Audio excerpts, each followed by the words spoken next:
Ômega Web Rádio.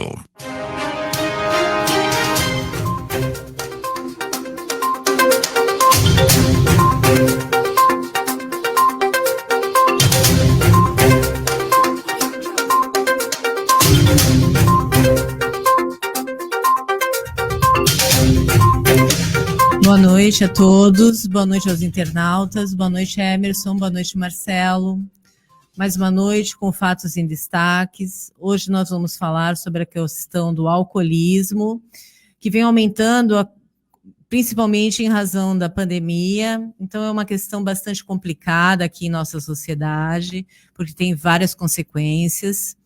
E principalmente porque nós temos o agravamento dessa pandemia com o Estado em uma situação bastante complicada. O interior e a capital aí com as UTIs quase com a sua totalidade ocupada, né? À beira de um colapso, o Brasil numa situação bastante complicada, quase todos os estados com os leitos todos cheios. Então, vamos falar a questão do alcoolismo, como isso implica e como isso acaba aumentando em razão do isolamento, em razão da questão econômica, enfim. O álcool e a pandemia é o nosso tema de hoje. E você, Emerson. Boa noite, Raquel. Boa noite, Marcelo. É um tema de extrema importância no momento que estamos vivendo. Estava até conversando com meu irmão nesse final de semana sobre isso aí. Ele tem um amigo que tinha uma pizzaria e começou também a vender bebida, e hoje ele falou que vende mais bebida do que pizza. Então é sinal que realmente o consumo de álcool está excessivo. A quantidade de adegas que está se abrindo na cidade de Santos também é uma quantidade que tem chamado a atenção.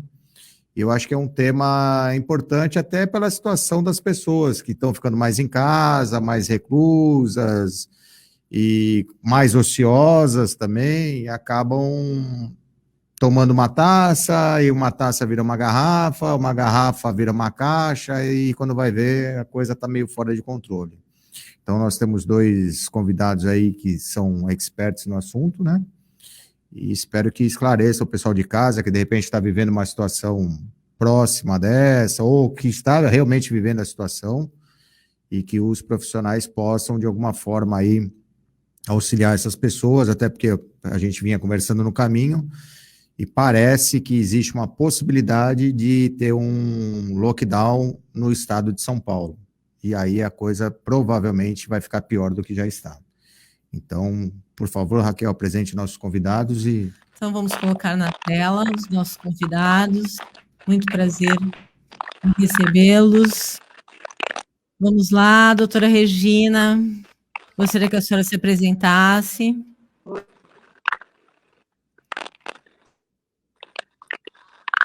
Boa noite, Raquel. Boa noite, Emerson. Boa noite, ouvintes. Meu nome é Regina, sou psicóloga, probleminha terapeuta EMDR. Estou na área já há 4 anos. Oi? O som tá ruim. Tá cortando. Tá cortando a ligação. Travou, melhorou? Agora sim. Só um minutinho, deixa eu ver a internet aqui, só um minutinho. Melhorou? Tá cortando ainda ou tá ok? Não, tá mais ou menos. Mais ou mas menos, acho que agora melhorou. Só um minutinho, eu vou fazer. Peraí. Tá. Só um minutinho. Doutor Everardo estava presente também, acho que teve algum problema técnico. E acabou caindo a conexão dele aí. Mas acredito que logo ele retorne. Melhorou? Oi? Acho que sim, Regina. Agora sim. Melhorou um pouco? Sim. Voltando, Regina. Você estava falando sobre a sua formação, se apresentando. Raquel, Emerson. Estamos te ouvindo. Oi.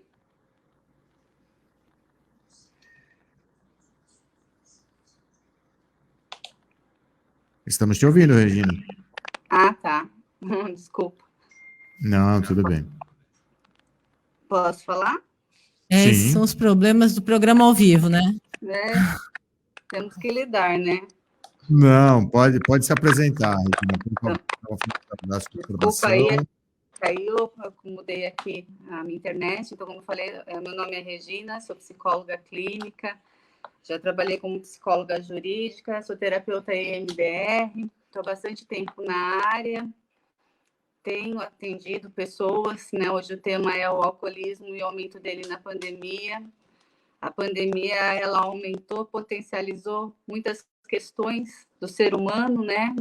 E o alcoolismo foi uma dessas que está trazendo algumas consequências aí na vida das famílias, das pessoas, do entorno delas. Então, é um assunto muito bacana para a gente trazer hoje. Eu agradeço o convite. Não, nós é que agradecemos, Regina. É importante até para o pessoal que está em casa, de repente, não tem essa noção do aumento de bebida alcoólica, principalmente nesse período de pandemia. E a gente gostaria de saber de você se houve um aumento na procura de pessoas procurando ajuda, se você tem um número de aumento dessa procura, de casos, enfim. A gente até estava conversando um pouco antes, e você falou que você tem alguns números que poderia passar para o pessoal, até para a gente ter uma ideia desse crescimento e do impacto que isso acaba gerando na sociedade como um todo, acaba destruindo lares. Hoje em dia, o alcoolismo é considerado como doença, afastamento de emprego, enfim. Então, para a gente ter uma ideia dos números. Sim, o alcoolismo é considerado uma doença, como você falou, uma doença de ordem psiquiátrica. Ela pode surgir em diversos contextos e é muito importante avaliar o contexto familiar, né? Se existem pessoas que já faziam uso de álcool naquela família, porque ela tem um componente aí de ordem genética. Tem um dado que eu acho interessante a gente passar, da OPAN, que é a Organização Pan-Americana de Saúde, eu vou até ler aqui porque eu não vou lembrar tudo de cabeça, né? Sobre o uso de álcool e a Covid-19. Então, houve uma confirmação sobre essa preocupação, sobre esse aumento que se intensificou durante o isolamento social. Esse estudo foi feito entre 22 de maio e 30 de junho de 2020. Foram participantes 33 países da América Latina e do Caribe, e 30,8% das pessoas eram brasileiras, entrevistados entre 30 e 39 anos. E 35% desses entrevistados relataram no comportamento de beber, um comportamento diferente de beber, um beber mais pesado, que a gente fala beber BPE, né? Ou seja, eles relataram que aumentaram o consumo com mais doses, 5 ou mais doses de bebida alcoólatra. Então, assim, começaram a tomar mais que 1,7 litros de cerveja, 750 ml de vinho ou 225 ml de destilado a mais do que tomariam normalmente. Ou seja, uma pessoa que tomaria aí uma taça de vinho num final de semana, acabar tomando uma garrafa. Ou até no meio da semana, que ela acaba se perdendo na questão da rotina, já não sabendo mais se é dia de semana, se é final de semana, e aí a bebida começa a invadir o cotidiano dela, o dia a dia dela, trazendo as consequências que o alcoolismo traz, né? Okay. Bom, eu queria saber, existe uma diferença entre homens e mulheres? Se os homens estão bebendo mais do que as mulheres? Existe essa diferença de gênero e de idade, se os jovens estão consumindo mais do que as mulheres ou não? Sim, existe sim. Normalmente os homens bebem mais do que as mulheres. Existem estudos que trazem que as mulheres biologicamente são mais sensíveis ao uso do álcool, ou seja, o álcool para as mulheres traz mais malefícios na ordem tanto psicológica quanto de ordem física. Os jovens estão bebendo mais, aumentou o número. Os jovens já vinham bebendo mais do que antigamente, mas agora com a questão da pandemia, eles ficariam ociosos, né? Não é tempo da escola, esse menos contato com os amigos também aumentou o número de jovens que estão se tornando alcoólatras. E dentro de casa mesmo, às vezes o pai está bebendo, a mãe começa a beber, aí o filho está ali, não tem o que fazer, e o pai acaba liberando, é só um golinho, deixa ele experimentar, e quando vê, perdeu o controle, né? Infelizmente. Regina, um pouco antes, você comentou uma questão que eu achei interessante, a questão genética. Existem estudos comprovando essa questão, essa ligação genética do alcoolismo? Por exemplo, se teve um pai que é alcoólatra, existe uma possibilidade do filho ser alcoólatra, ou se o avô foi alcoólatra, o filho vir a ser um alcoólatra, ou ainda não é uma coisa muito garantida? Então, tem alguns estudos que trazem a questão genética, assim, da herança familiar aí, de base genética, né? Se o pai é alcoólatra, há uma possibilidade, lógico que não é porque você é filho ou filha de um pai alcoólatra que você vai se tornar um alcoólatra, mas há uma tendência maior a gostar de álcool. Existem também estudos que trazem, isso é muito triste de se ver, pessoas que fazem uso de álcool, até de outras drogas, embora a gente esteja falando do álcool aqui, que estão viciadas e que fazem uso, mulheres que fazem uso durante a gestação e que a criança nasce já com sintomas de abstinência, tanto de álcool como de outras drogas. Então, realmente, é um problema sério, é um problema de saúde pública, é um problema que merece toda a nossa atenção. Então, doutor Everardo, a gente queria perguntar para o senhor, primeiro que a gente queria que o senhor se apresentasse, né? Bom, boa noite a todos. Meu nome é psiquiatra, clínico forense, estou aqui de Santos.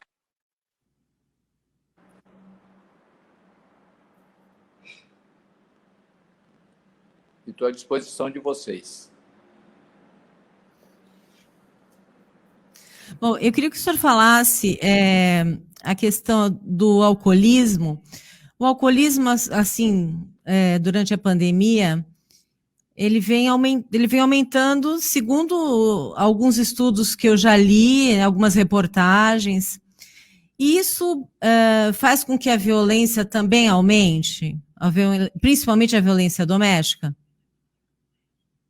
Não, com certeza isso tem influenciado bastante, tanto que o número de divórcio tem aumentado, a violência doméstica tem aumentado também, porque o alcoolismo faz com que a pessoa perca um pouco o freio das coisas que ele acha desagradável, que ele não concorda.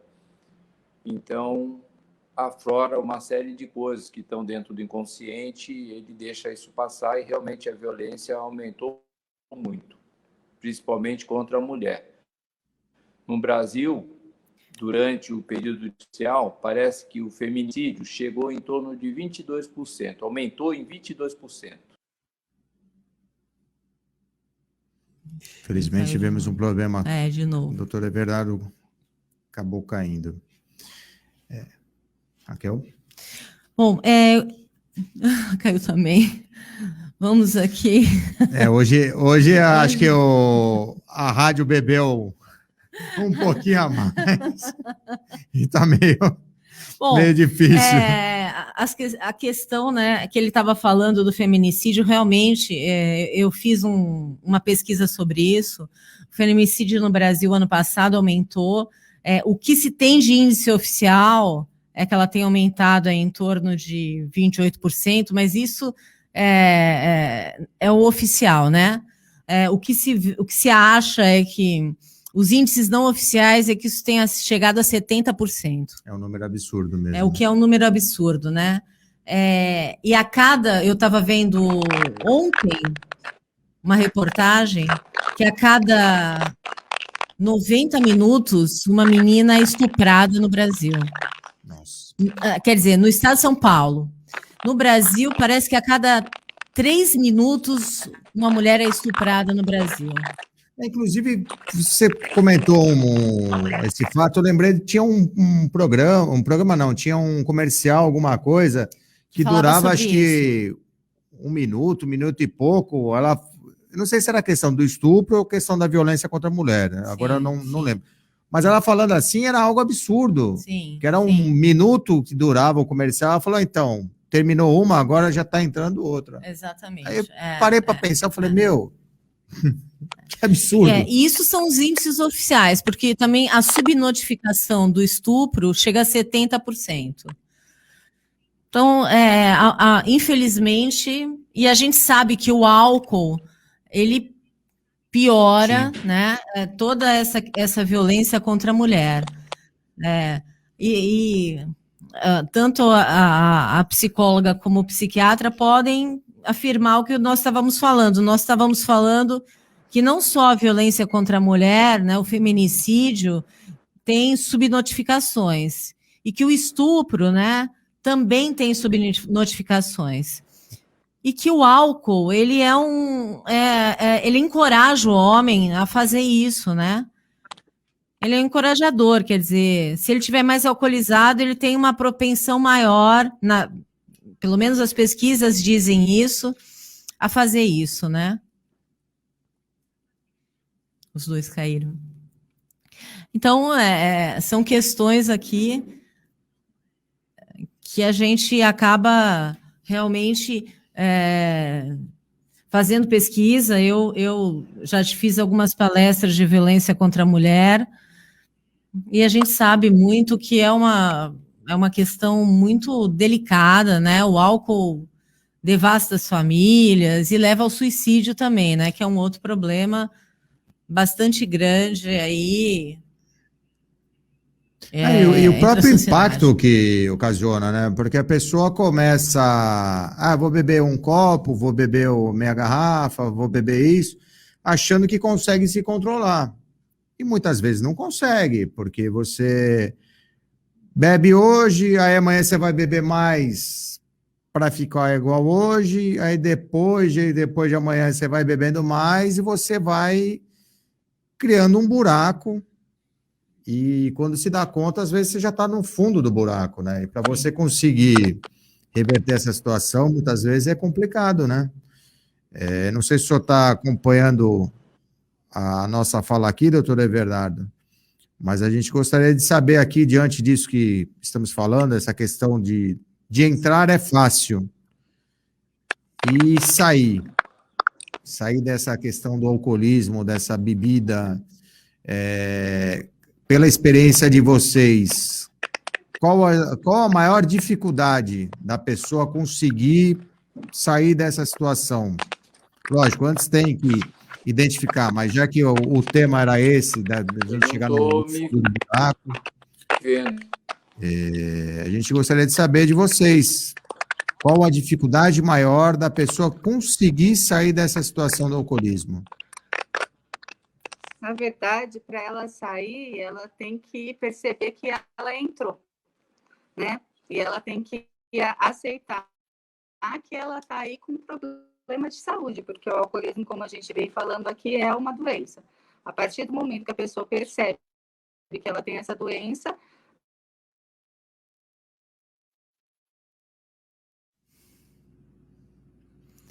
bom, a gente espera aqui uma opinião mais especializada, né, médica, mas o que a gente entende é que eu conheço algumas pessoas que vivenciaram isso e que elas não podem dar o primeiro gole, né? Sim. Né? Não existe essa coisa de beber socialmente. As pessoas que conseguem ter essa consciência de que realmente tem uma doença, de que tem um problema, a partir do momento em que elas se curam, entre aspas, porque isso não há uma cura, mas sim um controle dessa situação, elas não podem, de forma alguma, pensar em beber de novo, Sim. porque senão perde por completo o controle. Se vocês puderem dar a opinião profissional de vocês, nós agradecemos com relação a... Primeiro, As identificar pessoas que é acham uma doença. Desculpa. Não, pode falar. Identificou que é uma doença, supondo que ela começou a se perceber que ela bebe quando ela está entediada, ela bebe para aliviar o estresse, ela bebe no horário de trabalho, com essa questão de home office, começa a se preocupar se o álcool que tem em casa está acabando, não consegue parar de beber, perdeu a rotina. Então, aí a gente já vê que ela está aí com problema de alcoolismo. E é importante, se a pessoa não está se conscientizando, que a família a ajude a perceber isso, que a família a incentive, a apoie a buscar um tratamento. E uma vez iniciado esse tratamento, a dependência química, né, a dependência de álcool, ela não é algo que tem cura, a pessoa se torna um adicto. Então, ela já não pode tomar o primeiro copo achando que ela vai ter controle, porque se perde esse controle. Né? Eu tenho alguns pacientes e, assim, tratar a pessoa com dependência por álcool não é um trabalho que requer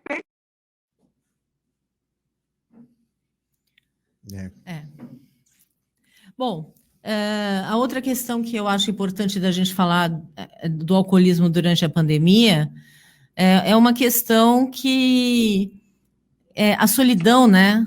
O álcool, ele faz isso, né? Ele é o amigo, né? O pessoal até antes da pandemia brincava muito, né?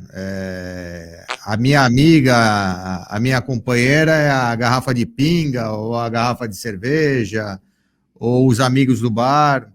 E, na verdade, às vezes os amigos do bar é que acabam te levando para o fundo do poço, né? Sim, sim. E muitas pessoas não têm essa consciência de que, às vezes, não pode beber, né? Infelizmente...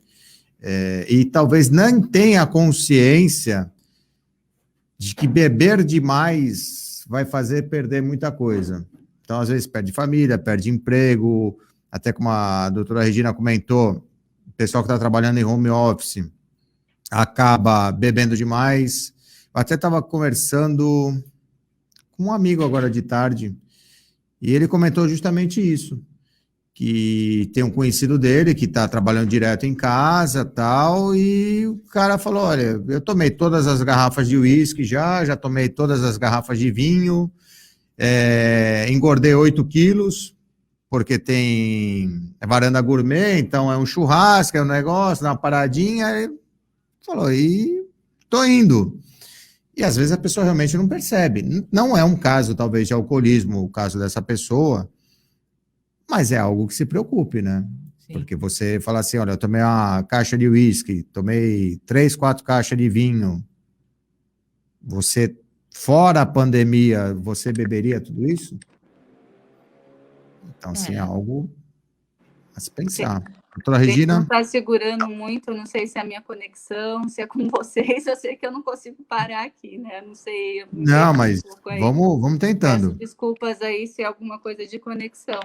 Mas, assim, que a gente estava falando do apoio, da importância do apoio da família e da perseverança, não sei aonde vocês, né, já que eu caí, entraram em relação a isso, mas porque é um tratamento que a pessoa precisa de um acompanhamento constante.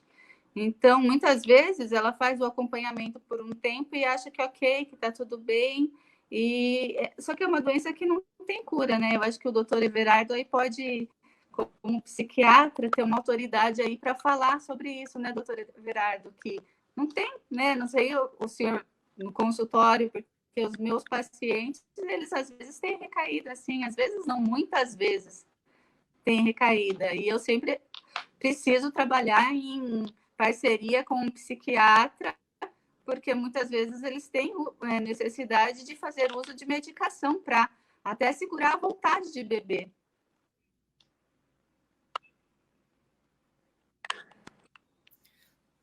Doutor Everardo, como é que é o tratamento dos seus pacientes com alcoolismo?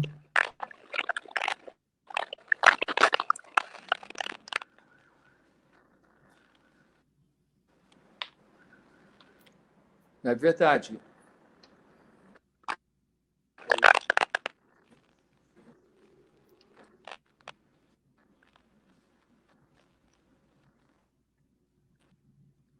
É verdade. Tem alguns pacientes que têm uma vulnerabilidade determinada geneticamente. Então, essas pessoas, elas têm que evitar o primeiro gole, uma vez sendo já alcoolista,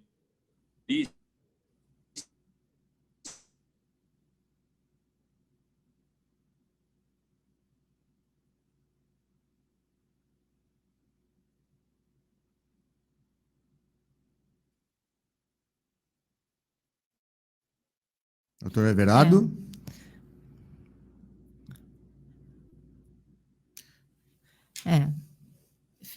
A gente está com uma falha de novo. Uma coisa que eu acho que a gente pode mencionar, né, é uma questão assim, quando o alcoolismo é doença, a pessoa não pode ser demitida por justa causa. Né? Eu acho que é muito importante para a gente deixar claro aqui, porque antigamente as pessoas eram demitidas por justa causa, inclusive quando eram alcoólatras, né?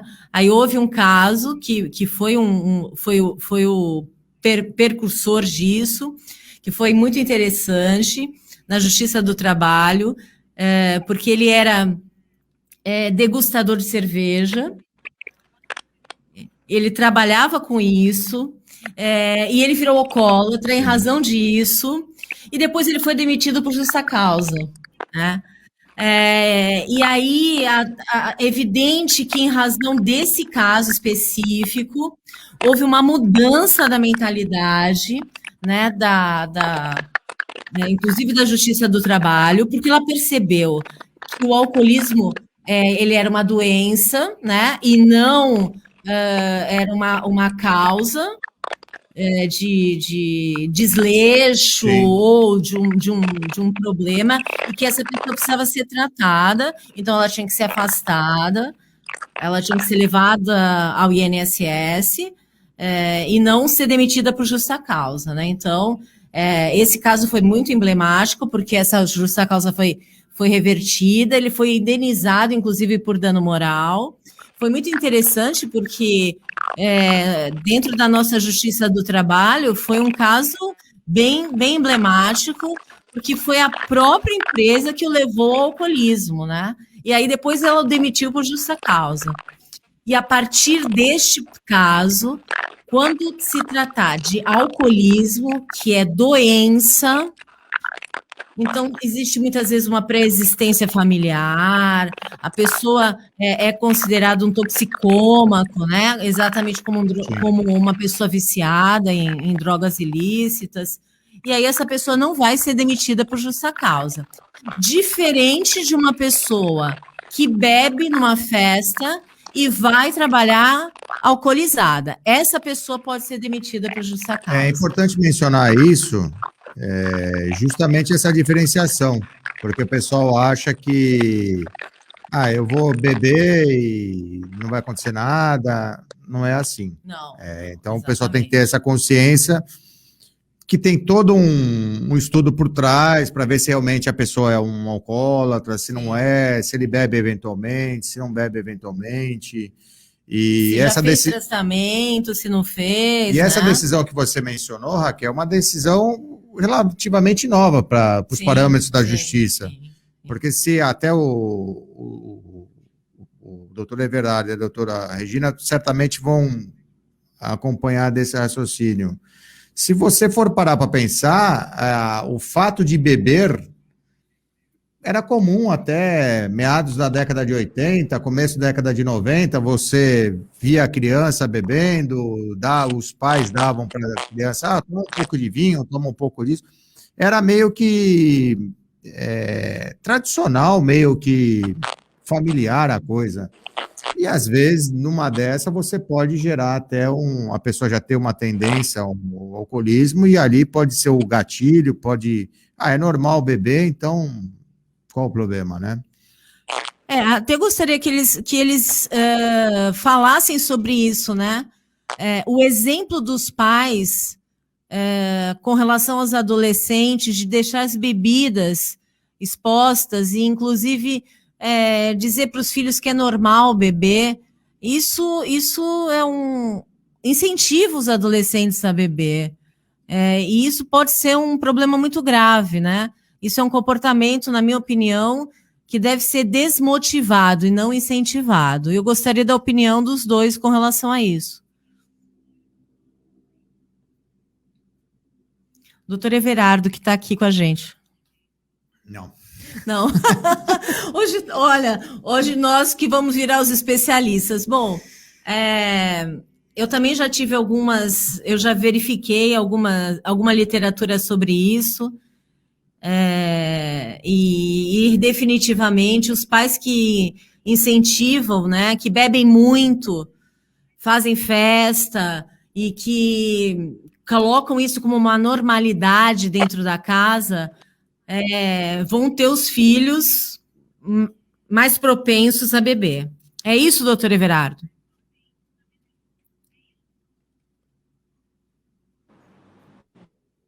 Pelo que eu entendi, sim, existe essa...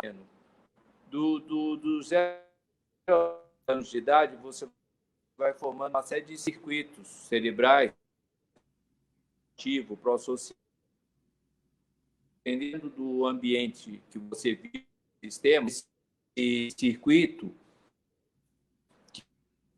no futuro vai te deixar vulnerável. Se no caso for uma família que é alcoolista, provavelmente ele será também.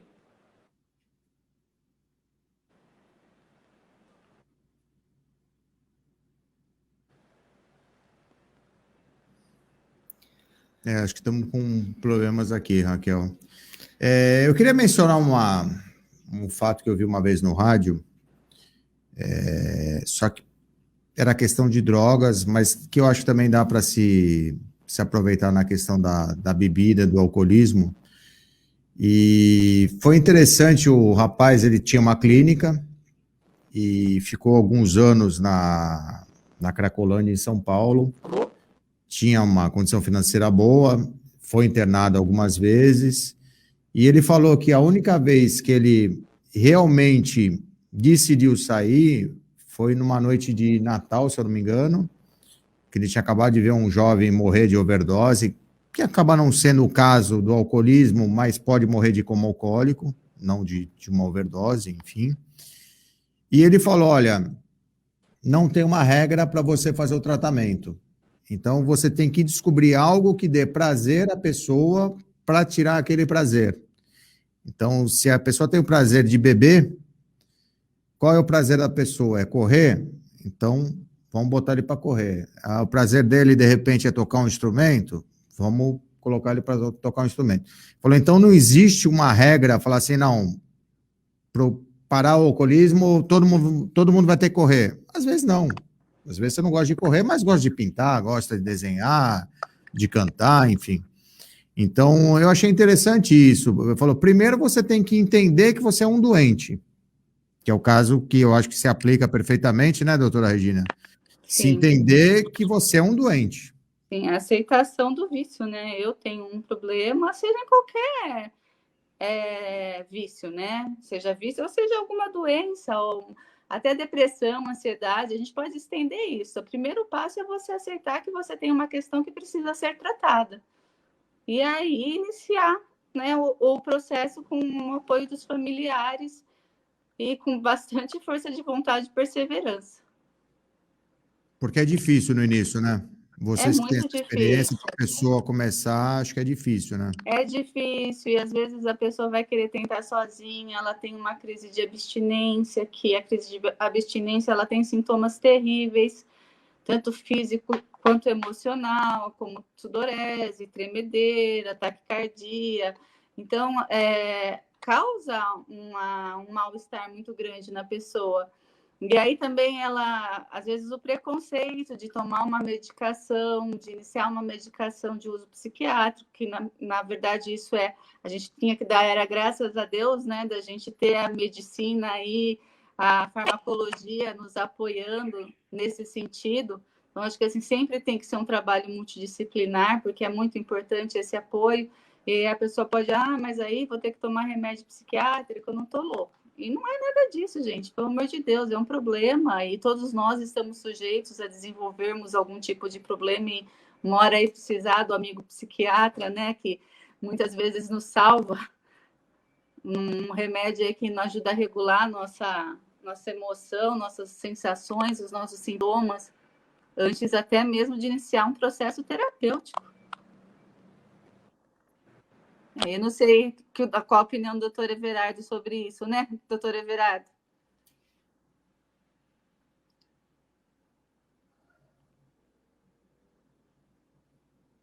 Eu acho que ele não está... A conexão está meio difícil hoje, né? Não sei se é minha internet que está acontecendo aqui. Não, eu acho que é no geral.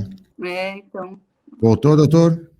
A gente dá uma passada, fala um oi e vai embora. Tá assim hoje, fala uma frase e vai embora. Mas faz parte, ao vivo é assim mesmo. Tem que ir se virando. Se a gente estiver levando uma gotinha de informação, já fico contente. É ótimo. Isso aí não... Doutor Everardo, eu queria saber qual é a parte do cérebro que é afetada com o álcool, que é mais afetado com o álcool, que faz a pessoa ficar viciada no álcool?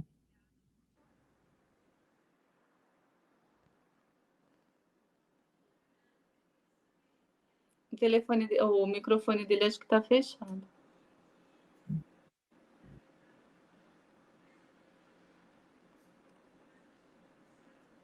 Ele não... doutor, me fala uma coisa, eu sei que tratamento provavelmente vai ser pelo resto da vida, enfim, mas qual é o tempo mínimo para a pessoa, de repente, se sentir segura, consciente de que ela realmente tem problema, mas se sentir, entre aspas, dentro de um período seguro? Quanto tempo demora mais ou menos para a pessoa falar assim, olha, a partir de agora você pode ter um pouco mais de tranquilidade para tentar tocar a tua vida, lógico, ciente de que não pode dar o primeiro gole, mas seria o quê? 6 meses, 1 ano, depende de pessoa para pessoa? Olha, depende muito de pessoa para pessoa e depende do tipo de tratamento que ela está procurando. Se ela seguir aí com um tratamento medicamentoso e fazer uma terapia onde ela vai compreender tudo aquilo que desencadeou o uso da bebida, por exemplo, se tiver um histórico de traumas no passado, se ela tem aí um histórico de sofrimentos, de traumas, de abuso e de família disfuncional, e ela desenvolveu o alcoolismo a partir disso, é possível melhorar muito a qualidade de vida dessa pessoa com terapias de reprocessamento, cuidando dessas vivências traumáticas da história dela e deixando ela mais integrada. E aí a gente consegue, não dá para estimar tempo, mas a gente consegue fazer isso de uma maneira mais rápida.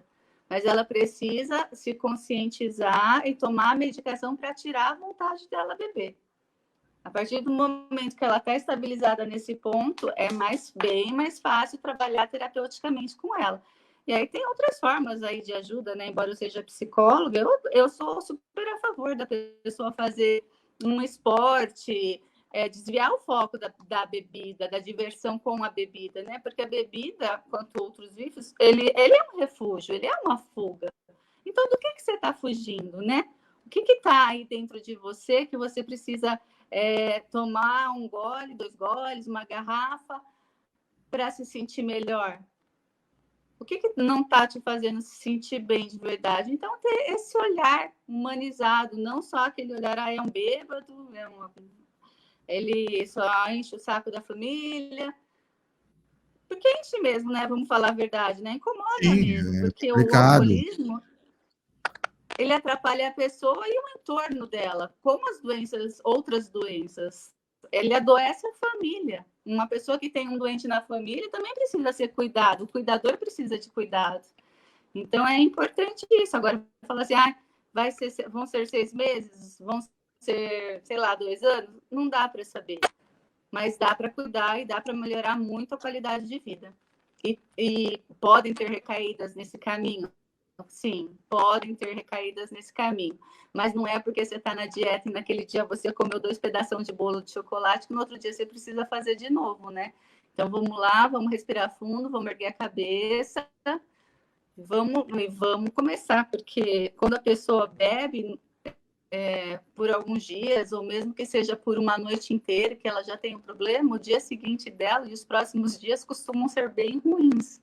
Ela perde a condição de trabalhar, quando isso já está mais cronificado, ela não consegue fazer as coisas de casa, no caso de uma mãe, mal consegue cuidar dos filhos, mal consegue fazer um almoço, um pai ele perde o controle da família também ali, né? O controle no sentido positivo, de estar ali na frente, de se colocar, de direcionar, porque aí vai falar assim, mas você bebe também, se ele vê o filho dele bebendo, por que eu não posso beber? Então implica em tanta coisa, né? É um assunto que acho que daria para a gente passar horas falando aqui, que não ia se esgotar.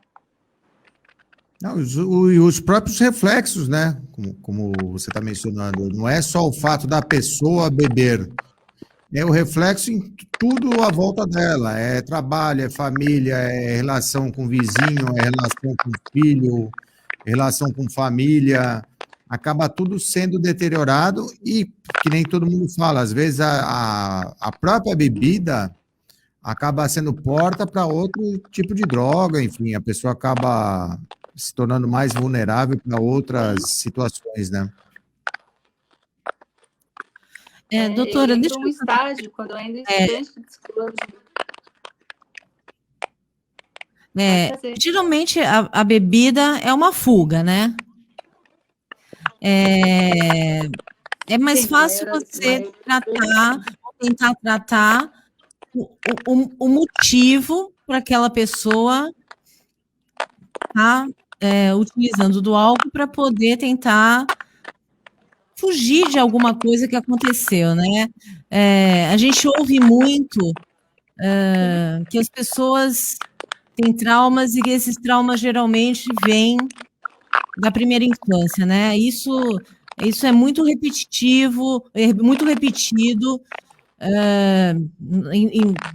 em várias reportagens que eu vejo. Eu dou aula de administração de pessoal, vários cursos de coaching, e a gente fala que quando a pessoa tem um problema, a maioria das vezes que a pessoa tem um problema muito sério ou um problema mais grave, esse problema aconteceu geralmente na primeira infância. É difícil tratar isso, e quando se trata isso, é mais fácil a recuperação desse alcoólatra?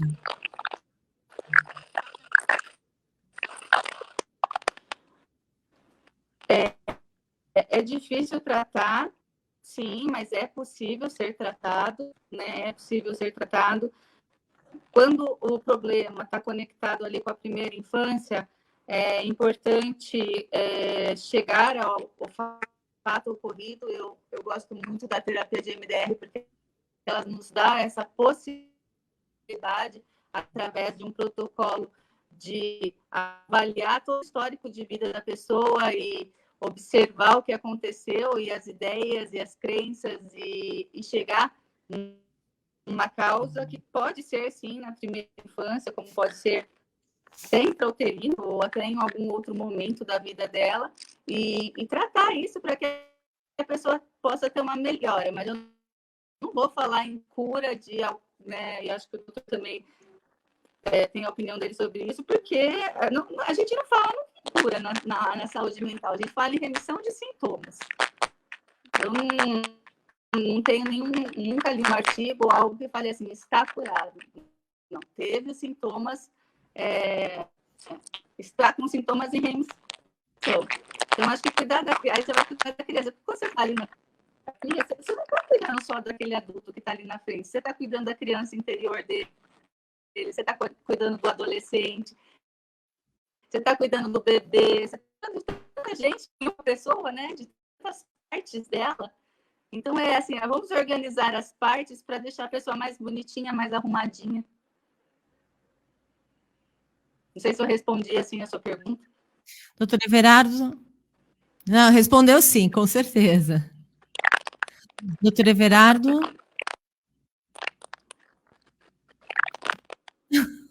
Infelizmente, hoje nós estamos meio complicado.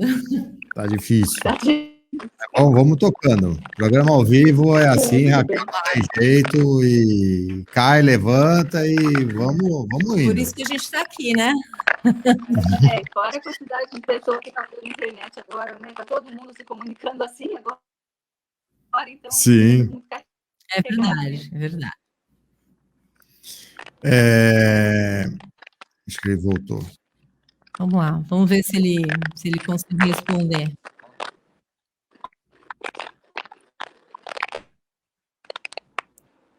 O senhor ouviu o nosso questionamento, doutor Everardo?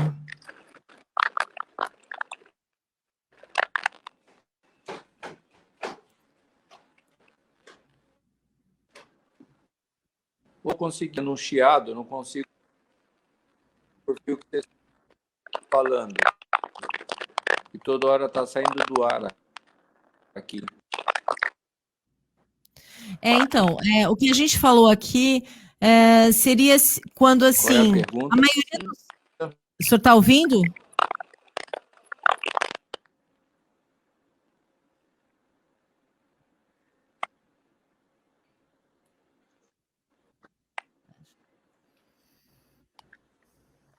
Acho que não, né?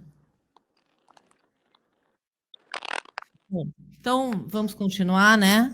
Doutora Regina, nós, lá no começo do programa, foi mencionado bem, de forma rápida, assim, alguns dos sintomas. O que a família, os amigos, tem que ficar de olho na pessoa, para ver se, de repente, ela está indo para um lado do alcoolismo, se ela está só numa bebida social. O que seria importante nesse momento de pandemia, as pessoas que estão em volta observar, falar, olha, isso aqui eu vou começar a ficar de olho, que isso está começando a me preocupar. Quais são, assim, os principais sintomas, se é que existem, né? Então, é o que a gente falou um pouquinho antes, né? A pessoa está começando, ela tomava uma latinha de cerveja no churrasco, ou, sei lá, à tarde, quando ela chegava do trabalho. Não é mais uma, é duas. Não é mais só à tarde. É qualquer hora do dia. Não é mais só no final de semana. É na semana também. A pessoa bebe porque está entediado, mas não fazia isso antes. A pessoa bebe para aliviar o estresse, mas não, antes tinha outras atividades. Por isso que a pandemia aumentou o uso de álcool, porque muitas atividades do nosso cotidiano que nós estávamos acostumados a fazer, a gente não pode mais. Mudou-se o hábito para... como que as pessoas se divertem? A gente teve no começo muitas lives, né? Muitas lives ainda de música, muitas lives Sim. bacanas que ajudaram o pessoal até a distrair um pouco. Só que aí, junto o pessoal lá para assistir a live, mesmo que seja via internet mesmo, né? E aí começa, vamos tomar uma cerveja, vamos comer um negocinho, uns petiscos, e aí é no meio da semana isso, um hábito que acaba sendo novo, né? Um comportamento, na verdade, que é novo e que vira um hábito. E aí, quando a pessoa está nessa, e agora? Eu não consigo mais ficar sem beber, bebo todo dia, bebo porque estou triste, bebo porque estou feliz, bebo porque tem a live, bebo porque estou entediado, bebo porque eu estou com medo da economia, bebo porque... E agora, não sei se eu vou ser mandado embora do meu trabalho, né? Ou a pessoa, as perdas, né?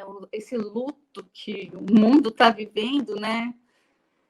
Que tantas perdas nas nossas famílias, né? Quem não conhece alguém que perdeu um ente querido para o Covid? Então, assim, bebo porque também não estou dando conta.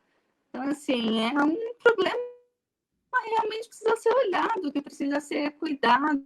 E quando você falou da família, é importante que a família fale assim, nossa, ele não é assim, ele não ficava tão estressado, ele não bebia desse jeito. Vamos conversar, ou os amigos, né? Porque às vezes as pessoas moram sozinhas, conversam mais com os amigos pelas plataformas, ou de vez em quando até se encontra aí. Infelizmente, as pessoas não estão seguindo a risca, né? A gente vê os números aí. Então, perceba essa pessoa, converse com ela, né? Insista que ela deve procurar ajuda. Porque quando é no começo, é mais fácil, mas aí se a coisa se cronificar, tudo que fica crônico fica mais difícil, né? De ser cuidado, de ser tratado.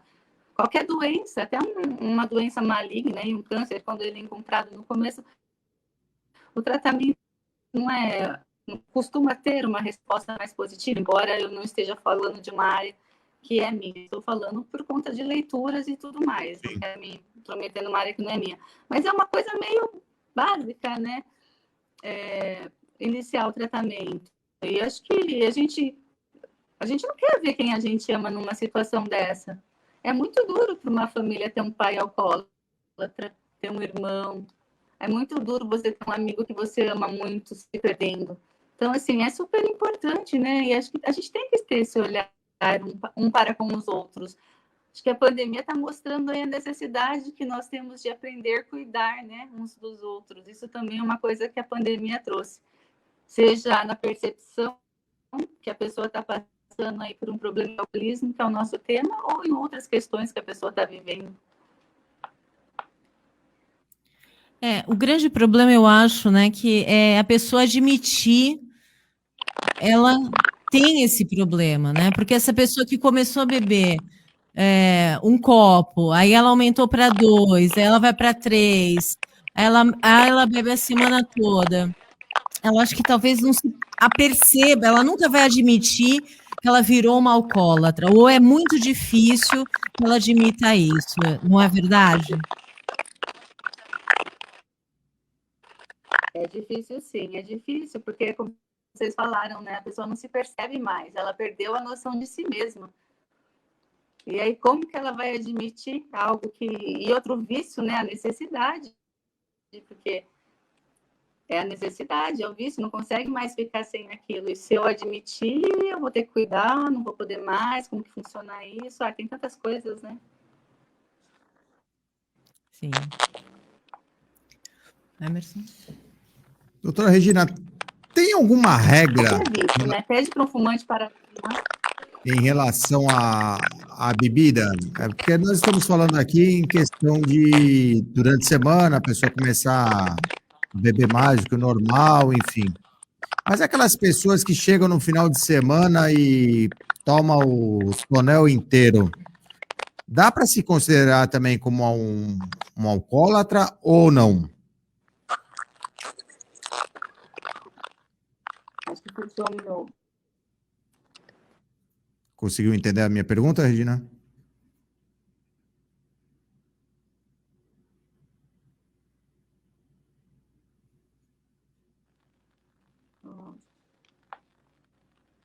Tá me ouvindo? Tá me ouvindo? Agora tô. Agora acho que vocês estão me ouvindo. Agora eu tô. Meu áudio estava com sinalzinho fechado. E você perguntou se existe alguma regra, né, de beber. Na verdade, a gente lê muito sobre isso, né? O certo é não beber. Porque Sim. A bebida ela pode desencadear, mesmo que em pouca quantidade, outros problemas. Uma tendência maior a ter um AVC, a ter um câncer. Tem estudos que trazem essas informações. Mas se a pessoa ela toma, sei lá, aquela tacinha de vinho que faz bem para o coração, né? No final do dia, meia tacinha de vinho, e ela conseguir se manter nisso, se ela achar que vai ter mais benefícios do que malefícios, é errado. Mas falar que ela vai virar uma alcoólatra também a gente não pode falar. Não quer dizer que isso vai acontecer. Agora, se a pessoa passar de uma tacinha para 2, aí ela já está entrando com um pezinho ali no alcoolismo. Se passar de uma latinha para 2, para 3, ela já está passando ali para o alcoolismo. Então, isso é uma percepção que o entorno tem que ter. E a própria pessoa. Porque aí é o que acontece muito. Ah, então não vou beber mais. Aí a pessoa fica um tempo sem beber, daqui a pouco não aguenta, bebe, tudo de novo. Aí, por um período, ela consegue fazer esses intervalos. O problema é quando ela não consegue fazer mais intervalo nenhum. E aí ela está lá, mergulhada no tonel, né? No Sim, barril. mas a pergunta que eu lhe faço é justamente isso, doutora. Esses intervalos, por exemplo, a pessoa só bebe de sábado, mas também quando bebe no sábado, bebe o tonel inteiro. Aí passa a semana inteira sem beber. Aí chega no próximo sábado, repete a Não é dose de legal, novo. Não entendi, doutora. é um alcoolismo. É Porque considerado você também percebe como que ele alcoolismo. tem um padrão. Ele tem um padrão. É, porque é um padrão. Por que ele precisa beber todo sábado? Porque se ele está num churrasco, ele precisa beber até cair. Porque ele não pode bater um papo, tomar uma cervejinha com os amigos, duas que seja. Não, ele não consegue parar de beber enquanto não acaba a bebida. Isso é um alcoolismo. Ou sai para comprar mais, às vezes. Todo final de semana. É uma pessoa alcoólatra. Entendi. Então, não necessariamente todo mundo tem essa ideia de que o alcoólatra vai beber todo dia até cair. Não necessariamente. Ele pode beber, como foi falado, de tempos em tempos, mas pode vir a ser considerado como um alcoólatra em função disso. Sim, sim. Pode sim. Vir a ser Existem considerado. fases Porque ela do pode começar a alcoolismo, beber né? no sábado. Ah, vamos pensar num feriado. Oi? Desculpa. Existem fases do alcoolismo, né? Entendi. Tem gente que chega numa fase que Sim. ela tem que beber todo dia, porque senão tem o que chamam de delírio trêmilis, né? Sim. E daí o corpo já está produzindo efeitos, né? O cérebro mesmo, a máquina cérebro já está produzindo efeitos. Tem o uso de álcool pode levar a uma esquizofrenia. O excesso de álcool pode desenvolver na pessoa uma esquizofrenia por uso de álcool, pode desencadear no homem a impotência sexual e pode começar a ter questões familiares ali, delírios de traição por ordem da companheira, porque por conta da impotência. Então, assim, são vários os sintomas aí do uso de álcool. São vários os problemas que o uso desencadeia. Raquel, estamos chegando ao final do programa. Agradecer muito a presença do doutor Everardo, da doutora Regina. Agradecer aos telespectadores. Hoje foi meio complicado o programa, mas conseguimos tocar dentro do possível. Um tema super importante nesse momento, super delicado. E tem vários e vários reflexos, como a gente conversou aqui, familiar, profissional, de saúde principalmente, porque a pessoa acaba tendo que fazer tratamento, acaba, de repente, tendo que ir para um SUS, às vezes, em decorrência da bebida, sofre um acidente, acaba matando alguém, enfim, tem todo um reflexo disso aí. Agradeço, espero uma próxima oportunidade da sua participação, a participação do doutor Everardo. Uma boa noite, Raquel, boa noite, Marcelo, e boa noite aos telespectadores aí. Boa noite, doutora. Boa noite, doutora Regina. Muito obrigada por ter aceitado o nosso convite. Eu gostaria que a senhora desse o seu recado aqui para todas as pessoas que estão assistindo, né? Para não entrar num momento como esse, mesmo com todas as angústias que a gente está passando, né? É um momento bastante difícil que o mundo vive, né? Mas um aconselhamento profissional é muito bom num momento como esse, para não entrar numa situação de alcoolismo. Olha, existem saídas, fugas, né? Aqui vamos pensar que o alcoolismo é uma fuga.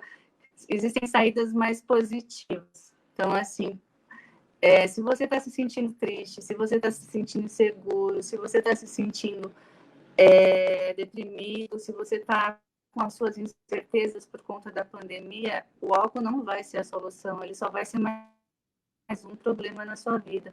Então, busque ajuda terapêutica de amigos, de grupos de apoio, porque se você entrar nessa, vai ser muito difícil de sair. E o prazer do momento de beber não vale os malefícios que ele vai trazer para a sua vida, que são muito maiores, o tamanho. O desprazer vai ser muito maior do que o prazer. Com certeza. Tá certo, muito obrigada. Eu agradeço também o doutor Everardo, ter tentado aí entrar o tempo inteiro, mas problemas técnicos da internet às vezes impedem a gente de uma participação melhor. Muito obrigada a todos que nos acompanharam hoje e na próxima terça com mais um Fatos em Destaque. Boa noite, Marcelo. Boa noite, Emerson.